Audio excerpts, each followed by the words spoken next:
서울 노원구 한복판에 자리한 낡은 단독주택. 25년 전부터 이곳에 살고 있는 74세 이말순 할머니는 오늘도 어김없이 아침 8시에 눈을 떴어요. 무릎이 시려서 잠을 설쳤지만 그래도 일찍 일어나는 게 몸의 밴 습관이죠. 아이고, 또 밤새 비가 왔나 보네. 창문 너머로 보이는 마당의 고추밭이 촉촉하게 젖어 있었어요. 말수는 천천히 몸을 일으켜 세우며 무릎을 주물렀습니다. 관절염이 심해져서 요즘은 걸음걸이마저 불안정해졌거든요. 세수를 마치고 간단한 아침을 준비하면서도 말순의 시선은 자꾸만 거실 탁자 위에 놓인 스마트폰으로 향했어요. 딸 미경이 몇 년 전에 사다 준 그 기계는 여전히 말순에게는 신기하면서도 어려운 물건이었습니다. 준호 녀석, 요즘은 뭐라고 지내나 몰라. 외손자 준호 이야기만 나오면 말순의 얼굴이 환해졌어요. 28살이 된 준호는 부산에서 회사를 다니고 있었는데 바쁘다는 핑계로 몇 달째 연락이 뜸했거든요. 설날에 잠깐 얼굴 보고 간 게 벌써 석 달 전 일이었죠. 밥 한 그릇을 후루룩 마시고 나서 말수는 평소처럼 창가 의자에 앉았습니다. 햇살이 따스하게 내리쬐는 그 자리는 말순만의 특별한 공간이었어요. 스마트폰을 켜고 준호의 프로필 사진을 들여다보는 게 하루 일과의 시작이었거든요. 어머, 언제 사진을 바꿨지? 며칠 전과는 다른 새로운 사진이 떠 있었어요. 준호가 환하게 웃고 있는 모습이었는데 배경으로 바다가 보였습니다. 부산 어디선가 찍은 사진인 것 같았어요. 우리 준호 참 잘생겼네. 이렇게라도 보니까 좋다. 말수는 한참 동안 그 사진을 바라보며 혼자 중얼거렸어요. 가끔 준호가 올려놓은 글이나 사진들을 보면서 손자의 안부를 짐작하는 게 전부였죠. 직접 연락하고 싶어도 바쁠 텐데 괜히 방해할까봐 망설여졌거든요. 점심을 간단히 해먹고 오후 드라마를 보던 말수는 문득 준호가 보고 싶어졌어요. 스마트폰을 다시 들여다보며 전화를 걸까 말까 고민했습니다. 그래도 한 번쯤은 목소리나 들어볼까? 하지만 결국 용기를 내지 못했어요. 준호가 일하는 중이라면 민폐가 될 테니까요. 대신 준호의 사진을 한 번 더 들여다보며 마음을 달랬습니다. 그날 오후도 평소와 다를 바 없이 조용히 흘러갔어요. 저녁 뉴스를 보다가 깜빡 졸았던 말수는 밤 9시쯤 되어서야 잠에서 깼습니다. 목이 칼칼해서 물을 한 잔 마시고 나니 잠이 달아났어요. 내일도 준호 사진이나 보고 하루를 시작해야지. 말수는 스마트폰을 충전기에 꽂으며 하루를 마무리했습니다.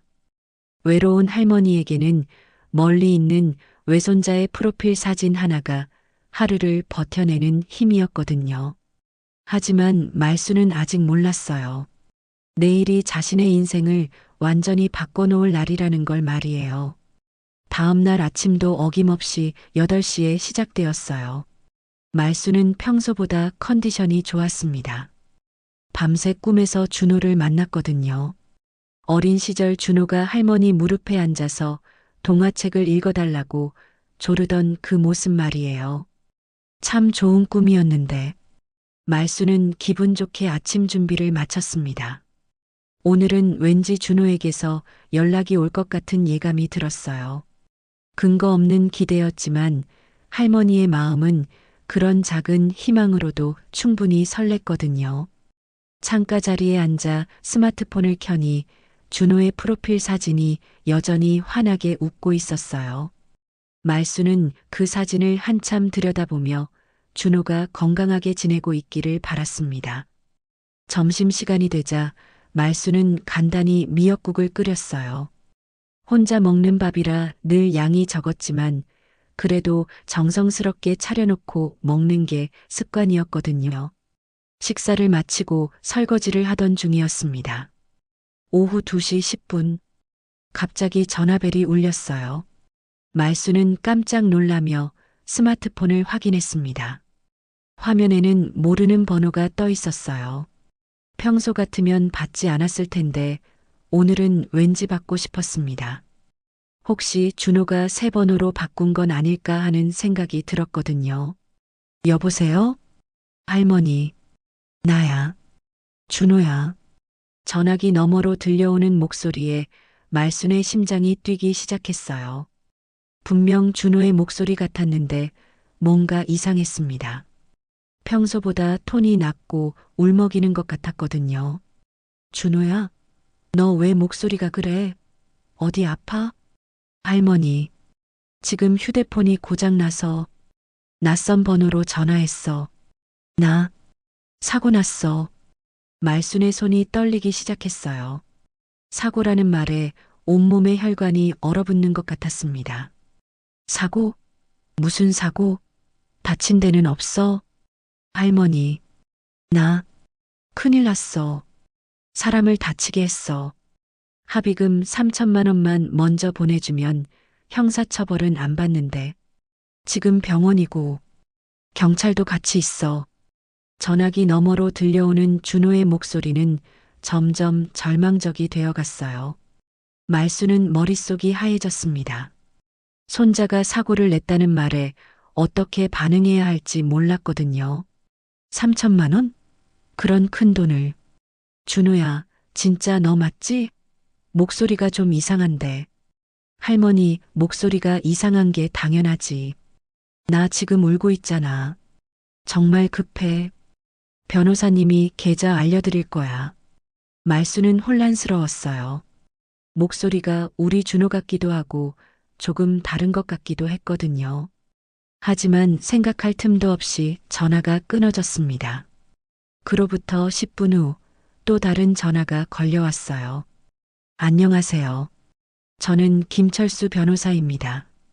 방금 전 연락드린 교통사고 건으로 전화드렸습니다.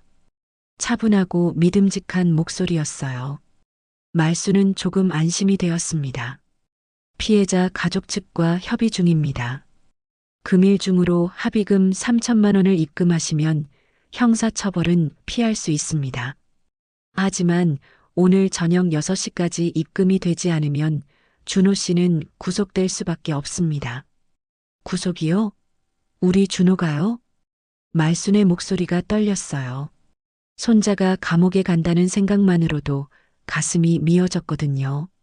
네, 안타깝지만 그렇습니다. 피해자가 중상을 입어서 합의 없이는 어려운 상황입니다. 지금 제가 계좌번호와 관련 서류를 문자로 보내드리겠습니다. 전화가 끊어지자마자 문자가 도착했어요. 서울중앙지검 합의 조정실이라는 그럴듯한 이미지와 함께 계좌번호가 적혀 있었습니다. 말수는 그 자리에서 주저앉았어요.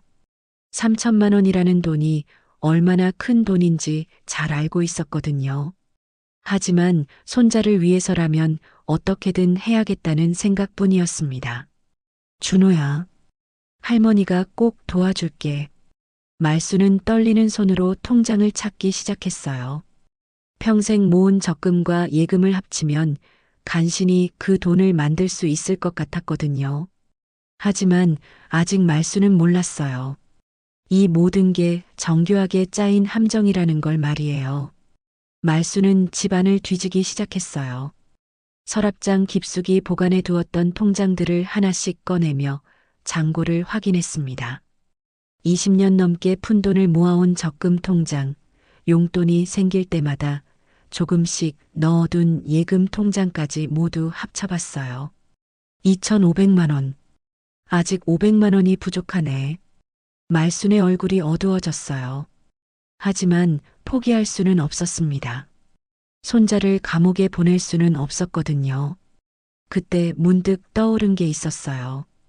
작년에 만기가 된 적금을 아직 찾지 않고 그대로 둔 게 있었거든요. 맞다, 그 적금이 있었지. 말수는 서둘러 옷을 갈아입었어요.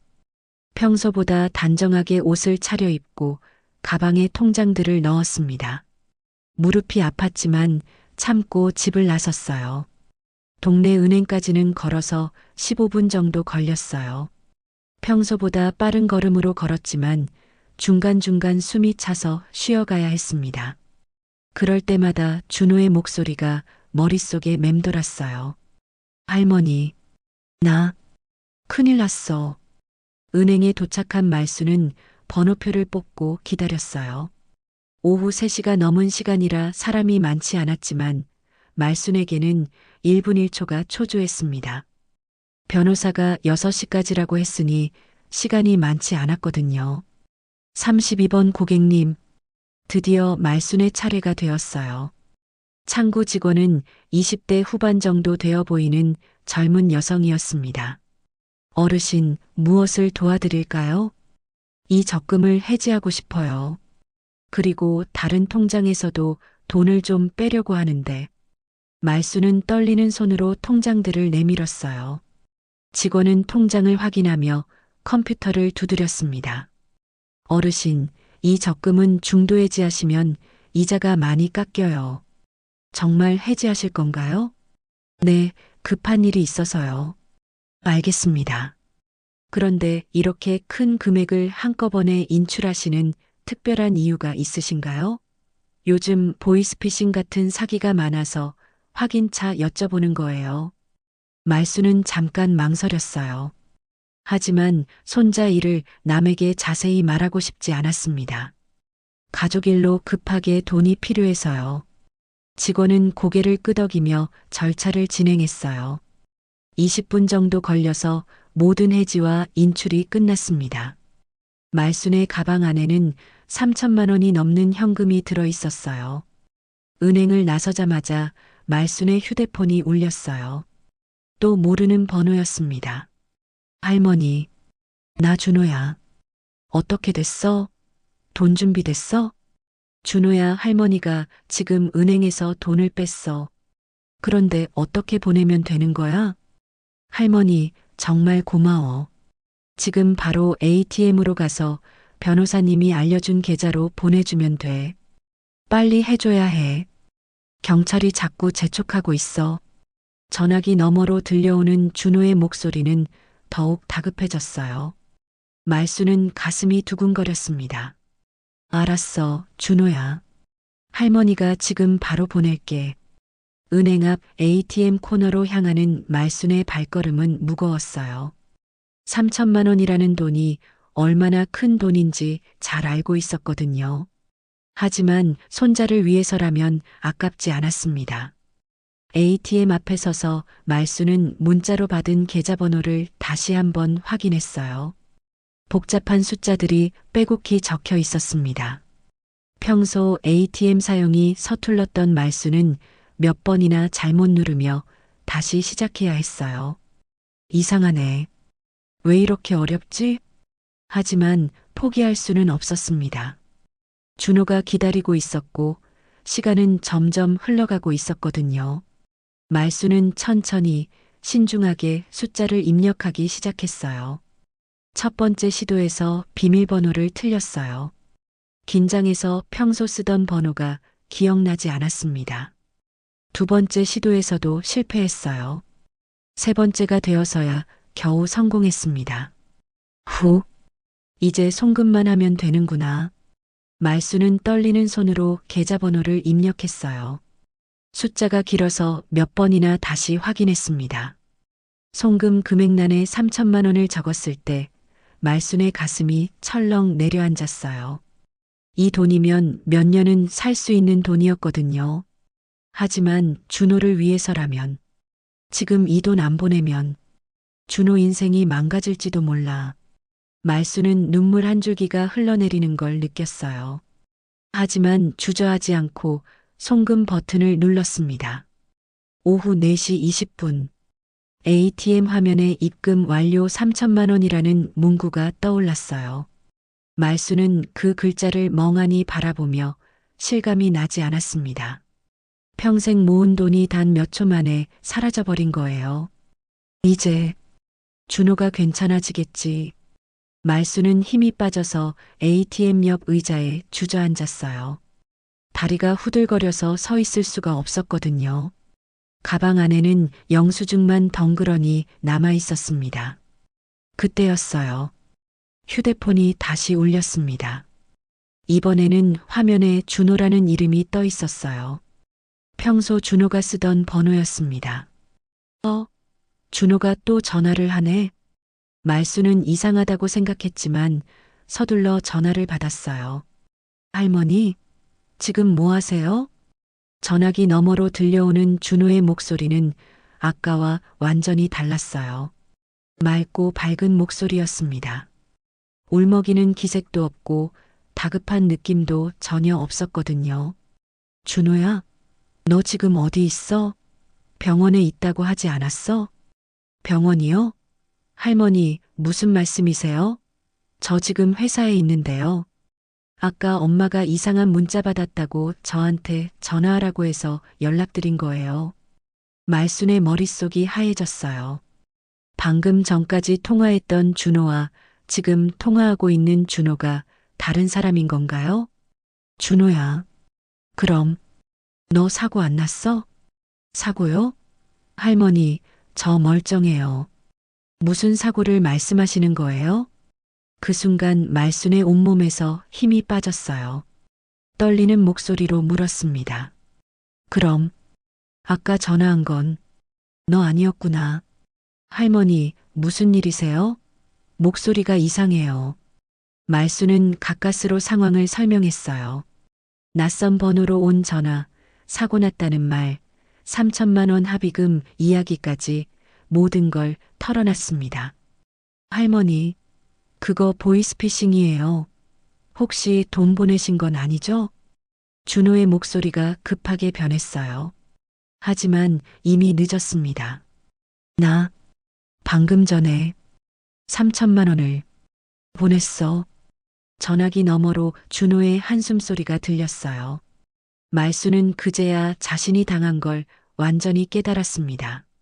할머니, 지금 바로 경찰서에 신고하세요. 제가 지금 당장 올라갈게요. 전화가 끊어진 후 말수는 한참 동안 그 자리에 앉아 있었어요.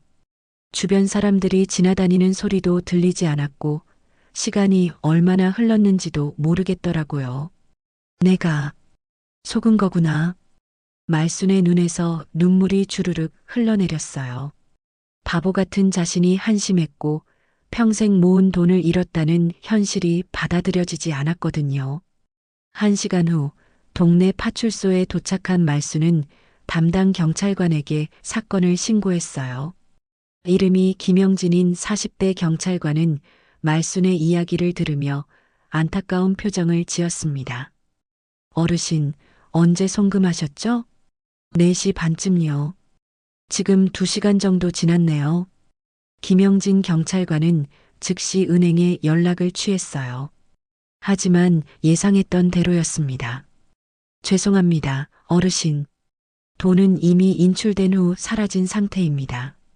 계좌는 대포 통장이었고 통화 기록을 확인해 보니 중국발 인터넷 전화였어요. 그럼 내 돈은 다시 못 찾는 건가요?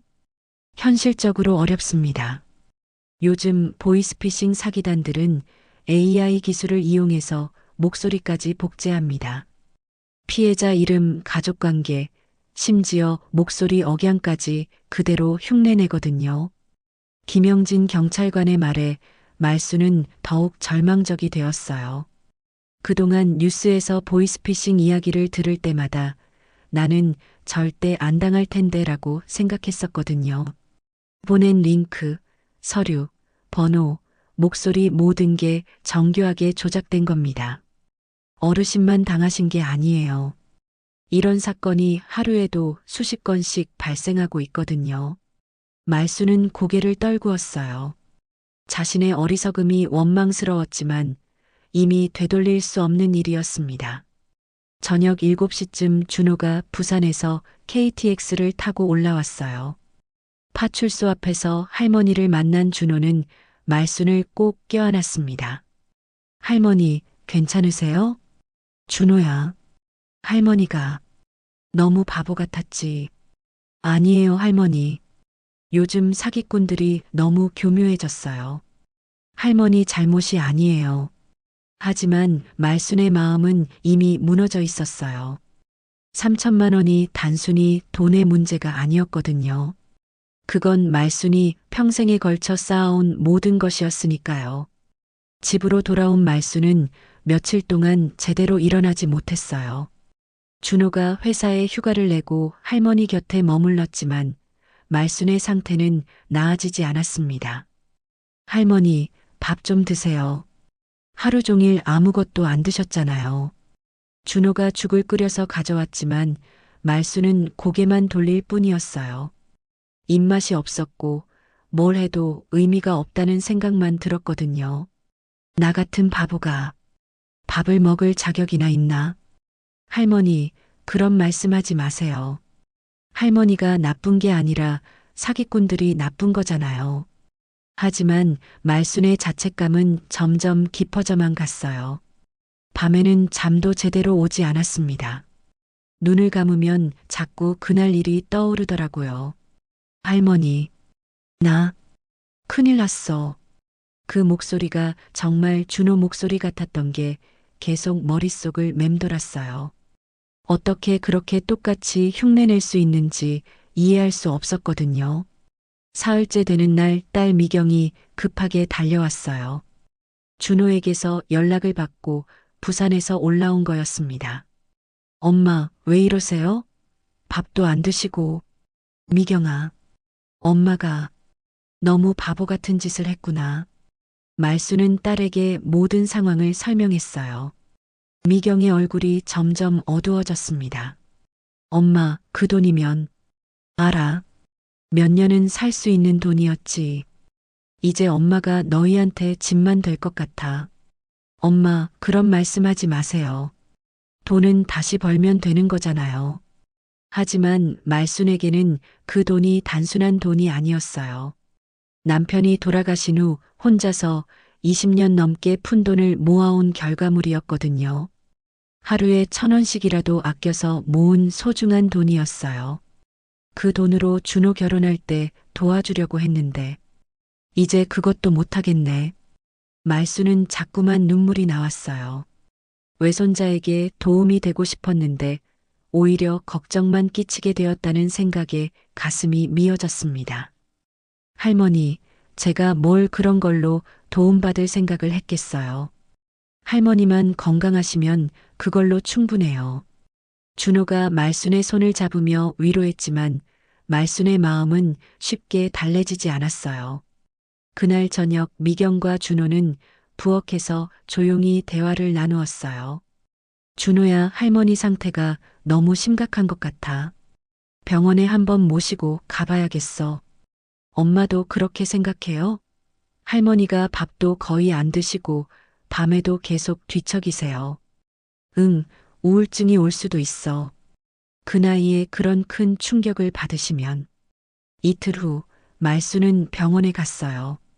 정신건강의학과에서 진료를 받은 결과 의사는 가벼운 우울증 진단을 내렸습니다. 환자분께서 큰 충격을 받으신 것 같습니다. 당분간은 주변에서 많이 도와주셔야 해요. 약물 치료와 함께 상담 치료도 받으시는 게 좋겠습니다. 집으로 돌아온 말수는 의사가 처방해준 약을 받아들었어요. 하지만 약보다 더 필요한 건 마음의 치유였습니다. 내가 그의 목소리가 너무 듣고 싶었나 봐. 그래서 그게 진짜처럼 들렸어. 말수는 혼자 중얼거렸어요. 외로움이 자신을 이렇게 만들었다는 걸 알고 있었지만 그렇다고 해서 상황이 나아지는 건 아니었거든요. 준호는 회사에 장기 휴가를 내고 할머니를 돌보기로 했어요. 부산에서 올라와 할머니 집에서 지내며 매일 말순의 상태를 살폈습니다. 할머니, 오늘은 날씨가 좋으니까 마당에 나가서 햇볕 좀 쬐실래요? 그냥 여기 있을게. 할머니, 이러시면 안 돼요. 움직이셔야 기분도 좋아져요. 준호의 간곡한 부탁에 말수는 마지못해 마당으로 나갔어요. 오랜만에 느끼는 따스한 햇살이었지만 마음 한편은 여전히 무거웠습니다. 그날 밤 말수는 전화기 옆에 종이 한 장을 붙였어요. 떨리는 손으로 적은 글씨였습니다. 낯선 번호 받지 말 것, 어떤 상황에서도 송금하지 말 것. 이제는 늦었지만 같은 실수를 반복하지 않겠다는 다짐이었어요. 하지만 말수는 알고 있었습니다. 자신의 마음 깊은 곳에 있는 외로움과 준호에 대한 그리움은 쉽게 사라지지 않을 거라는 걸 말이에요. 일주일이 지난 후 준호는 보이스피싱에 대해 더 자세히 알아보기 시작했어요. 할머니가 당한 사기의 정확한 수법을 파악해서 같은 피해자들과 정보를 공유하고 싶었거든요.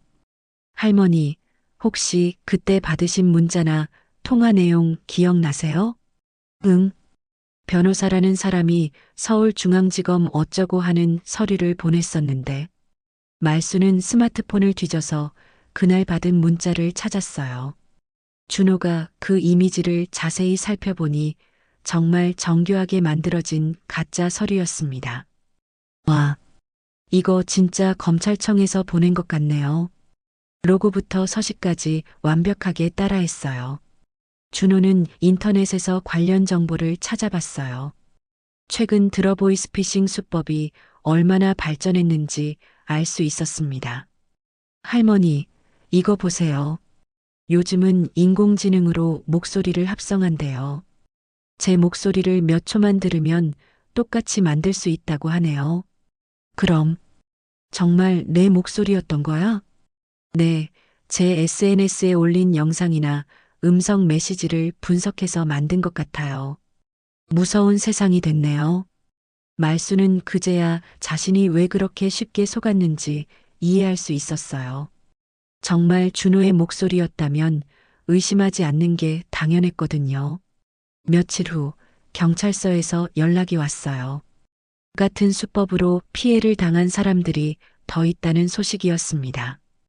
어르신, 어르신과 같은 피해를 당한 분들이 12명 더 계세요. 모두 60대 이상 어르신들이고 피해 금액도 비슷해요. 김영진 경찰관이 설명했어요. 다들 가족을 사칭한 전화를 받고 당하셨는데 특히 외손자나 손자를 사칭하는 경우가 많았어요. 사기단들이 SNS나 각종 온라인 정보를 수집해서 가족 관계까지 파악하고 있더라고요. 말수는 소름이 돋았어요. 자신의 개인정보가 어떻게 새어나갔는지 알 수는 없었지만 사기꾼들이 얼마나 치밀하게 준비했는지 짐작할 수 있었거든요. 평균 피해 금액이 3천만 원 정도예요. 어르신들의 평생 저축액과 비슷한 수준이죠. 사기꾼들이 이 점을 노리고 있는 것 같습니다. 그날 오후 준호는 할머니와 함께 다른 피해자 가족들과 만났어요. 비슷한 상황을 겪은 사람들이 모여서 서로의 경험을 나누는 자리였습니다. 저희 어머니도 아들을 사칭한 전화를 받으셨어요. 목소리가 정말 똑같았다고 하시더라고요. 우리 할아버지는 손자가 군대에서 사고 났다는 전화를 받으셨대요.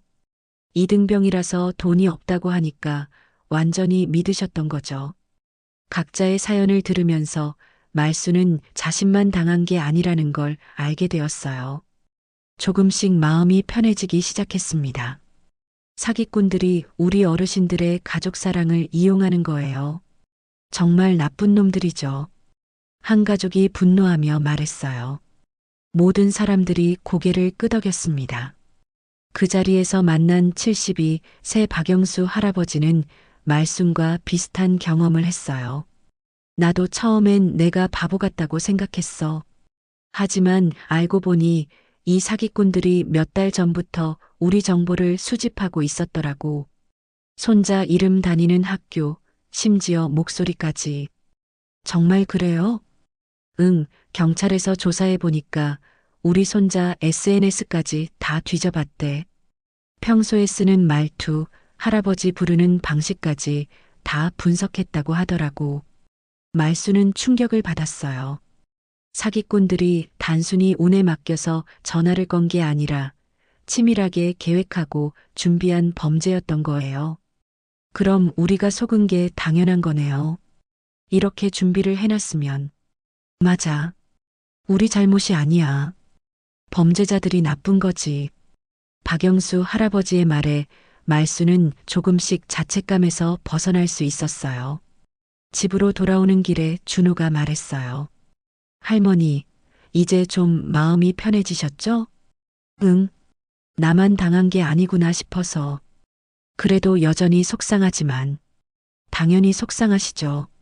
하지만 할머니 잘못이 아니라는 걸 아셨으니까 이제 조금씩 나아지실 거예요.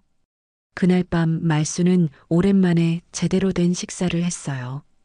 여전히 잃어버린 돈이 아쉽고 속상했지만 더 이상 자신을 탓하지는 않았습니다. 범죄자들이 얼마나 교묘하게 사람들을 속이는지 알게 되었거든요. 이제는 다른 사람들이 나처럼 당하지 않게 해야겠어. 말수는 새로운 다짐을 했어요. 자신의 경험을 다른 어르신들에게 알려서 같은 피해를 막아야겠다고 생각했거든요. 한 달이 지나면서 말순의 일상은 조금씩 변하기 시작했어요. 여전히 잃어버린 돈에 대한 아쉬움은 있었지만 더 이상 침대에만 누워있지는 않았습니다. 할머니, 오늘 동네 경로당에서 보이스피싱 예방 교육을 한다고 하던데 같이 가볼까요? 준호의 제안에 말수는 고개를 끄덕였어요. 처음에는 부끄러워서 사람들 앞에 나서기 싫었지만 이제는 자신의 경험을 나누는 것도 의미 있는 일이라고 생각했거든요. 경로당에는 동네 어르신들 30여 명이 모여 있었어요. 경찰서에서 나온 김영진 경찰관이 보이스피싱 예방법에 대해 설명하고 있었습니다. 요즘 사기 수법이 정말 교묘해졌습니다. 가족의 목소리를 그대로 흉내내서 속이는 경우가 많아요. 그때 김영진 경찰관이 말순을 소개했어요. 오늘 실제 피해를 당하신 이말순 어르신께서 직접 경험담을 들려주실 예정입니다. 말순은 떨리는 마음으로 앞으로 나섰어요. 처음에는 목소리가 잘 나오지 않았지만 점점 또렷하게 말할 수 있었습니다. 저는 외손자 목소리를 흉내낸 전화를 받고 3천만 원을 보낸 경험이 있어요. 어르신들의 표정이 진지해졌어요. 말수는 그날의 상황을 자세히 설명했습니다. 정말 우리 준호 목소리 같았어요. 울먹이는 소리까지 똑같더라고요. 그래서 의심 없이 믿었던 거죠. 어머, 그럼 어떻게 가짜인 줄 알았어요? 한 할머니가 물었어요. 진짜 준호가 전화를 했거든요. 그때 알았죠. 아까 전 통화는 가짜였다는 걸. 말순의 목소리가 떨렸지만 끝까지 이야기를 마쳤어요. 여러분, 절대로 전화로만 확인하시면 안 돼요. 영상통화로 얼굴을 보거나 아니면 가족에게 직접 연락해서 확인하세요. 맞아요. 목소리만으로는 구별이 불가능해요. 김영진 경찰관이 말순의 말에 맞장구를 쳤어요. 교육이 끝난 후 여러 어르신들이 말순에게 다가왔어요. 말순이 언니 정말 힘드셨겠어요. 그래도 이렇게 나와서 이야기해 주셔서 고마워요. 저도 비슷한 전화를 받은 적이 있었는데 다행히 의심해서 안 당했어요. 언니 이야기 듣고 보니 정말 무서워요. 우리끼리 서로 조심하자고 알려야겠어요. 어르신들의 반응을 보며 말수는 보람을 느꼈어요. 자신의 아픈 경험이 다른 사람들에게 도움이 될 수 있다는 걸 알게 되었거든요. 그날 저녁 집으로 돌아온 말수는 준호에게 말했어요. 준호야, 오늘 이야기하면서 좀 후련했어. 숨기고만 있을 일이 아니구나 싶더라. 할머니, 정말 대단하세요. 처음엔 그렇게 힘들어 하시더니 이제는 다른 분들 도와주려고 하시고. 일주일 후 말수는 동네 부녀회에서도 비슷한 이야기를 했어요. 이번에는 더 자신감 있게 말할 수 있었습니다. 보이스피싱은 우리만 조심한다고 되는 게 아니에요. 가족들도 함께 대비해야 해요. 그럼 어떻게 해야 하나요? 가족끼리 미리 약속을 정해두세요. 돈이 급하게 필요하면 어떤 방식으로 연락할지, 어떤 단어를 사용할지. 말순의 조언에 사람들이 고개를 끄덕였어요. 한 달 후 말순은 지역 신문에서 인터뷰 요청을 받았어요. 처음에는 부담스러웠지만 더 많은 사람들에게 알리는 게 중요하다고 생각해서 승낙했습니다. 보이스피싱 피해를 당한 후 어떤 마음이셨나요? 처음엔 너무 바보 같다고 생각했어요. 그런데 알고 보니 사기꾼들이 정말 치밀하게 준비해서 속인 거더라고요. 이제는 부끄러워할 일이 아니라 경각심을 갖고 대비해야 할 일이라고 생각해요. 다른 어르신들께 하고 싶은 말씀이 있다면 절대로 혼자 판단하지 마세요. 아무리 급하다고 해도 가족이나 주변 사람들과 상의하고 영상통화로 얼굴을 확인하세요. 그리고 무엇보다 중요한 건 당하셨다고 해서 자책하지 마세요. 잘못은 범죄자들에게 있어요. 기사가 나간 후 말순에게는 여러 곳에서 강연 요청이 들어왔어요. 처음에는 어색했지만 점점 자신감을 갖게 되었습니다. 할머니가 이렇게 유명해지실 줄 몰랐네요. 준호가 농담처럼 말했어요. 그러게. 나도 몰랐어. 그런데 이런 일을 하다 보니까 마음이 조금씩 편해지는 것 같아. 말수는 이제 자신의 경험을 당당하게 이야기할 수 있었어요. 더 이상 피해자가 아니라 다른 사람들을 돕는 사람이 된 기분이었거든요. 그리고 무엇보다 중요한 건 준호와의 관계가 더욱 가까워졌다는 거였어요. 이제 준호는 할머니에게 더 자주 연락하고 더 자주 찾아왔습니다. 할머니, 제가 앞으로는 매주 영상 통화 드릴게요. 그리고 한 달에 한 번은 꼭 올라올게요. 고마워, 준호야. 그런데 너무 무리하지는 마. 말순의 얼굴에 다시 웃음이 돌아왔어요. 잃어버린 돈은 아직도 아쉬웠지만 그보다 더 소중한 걸 얻었다는 생각이 들었거든요.